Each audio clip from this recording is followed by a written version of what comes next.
লন্ডনে বাংলাদেশ সেন্টারের দীর্ঘদিনের দ্বন্দ্ব আবারও আলোচনায়। সোমবার সভায় যোগ দিতে গিয়ে লন্ডনে নিযুক্ত বাংলাদেশের হাই কমিশনার ও সেন্টারের চেয়ারম্যান আবিদা ইসলাম বিব্রত হন। সামাজিক যোগাযোগ মাধ্যমে ছড়িয়ে পড়া ভিডিওতে তাকে সেন্টারের কয়েকজন নেতার হাতে হেনস্থার শিকার হতে দেখা যায়। যুক্তরাজ্য প্রবাসী বাংলাদেশিদের ঐতিহাসিক প্রতিষ্ঠান বাংলাদেশ সেন্টারের কমিটি নিয়ে দীর্ঘদিনের দ্বন্দ্ব নিরসনে সভা ডেকে সেন্টারে প্রবেশের পরই আবিদা ইসলামের সঙ্গে বাকবিতণ্ডায় জড়িয়ে পড়েন সেন্টারের সাধারণ সম্পাদক দেলোয়ার হোসেন, যুগ্ম সাধারণ সম্পাদক আলী আহমেদ সহ বর্তমান কমিটির কয়েকজন নেতা। হাইকমিশনার সভায় গণমাধ্যমের উপস্থিতি সম্পর্কে জানতে চাইলে পরিস্থিতি আরও উত্তপ্ত হয়ে ওঠে।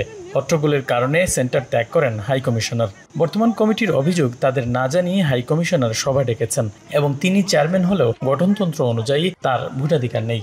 উনি একটি লিখিত বক্তব্য বলে দিয়েছেন যে 2 বছর হয়েছে, আগামীতে নির্বাচন দেও এই সেই, কিন্তু উনি জানেন না বাংলাদেশ সেন্টারের মেম্বাররা, সম্মানিত মেম্বাররা 9 ফেব্রুয়ারি 2025 আমাদের এজিএম এ আমাদেরকে ম্যান্ডেট দিয়েছে যে আমাদের 1 বছর বাড়িয়ে দিয়েছে। উনি একটি পক্ষর হয়ে বাংলাদেশ সেন্টারকে বিভক্ত করতে এসেছিলেন।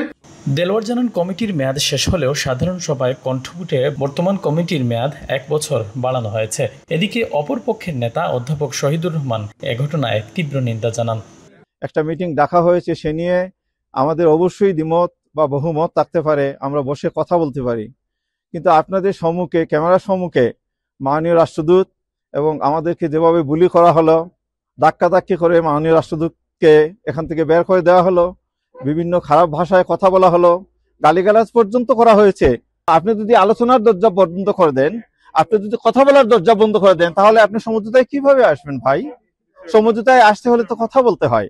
মঙ্গলবার হাইকমিশনে এক সংবাদ সম্মেলনে আবিদা ইসলাম অভিযোগ করেন, সভায় তার সাথে দেলোয়ার হোসেন নেতৃত্বাধীন পক্ষ অসহযোগিতা ও নৈরাজ্য করেছে। বর্তমান কমিটির নানা অনিয়মও তুলে ধরেন তিনি।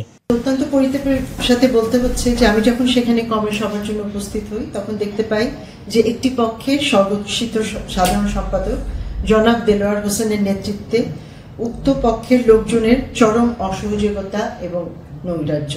তাদের চরম অসহযোগিতা ও মারমুখী আচরণের কারণে আমি সেন্টার ত্যাগ করতে বাধ্য হই। গাড়িতে ওঠার সময়ও তারা আমার সাথে এবং হাইকমিশনের অন্যান্য কর্মকর্তার সাথে অত্যন্ত ন্যাক্কারজনক এবং আক্রমণাত্মক আচরণ করেন। এমনকি ডেপুটি হাইকমিশনের গাড়ির দরজা খুলে তাকে শারীরিকভাবে আক্রমণ করতে উদ্যত হন। হাইকমিশনার আরও বলেন, গত 26 নভেম্বর 2023-এর নির্বাচন অনুষ্ঠিত হওয়ার পর থেকেই তিনি সেন্টারের সংবিধান অমান্য করার ধারাবাহিক প্রবণতা দেখতে পাচ্ছেন।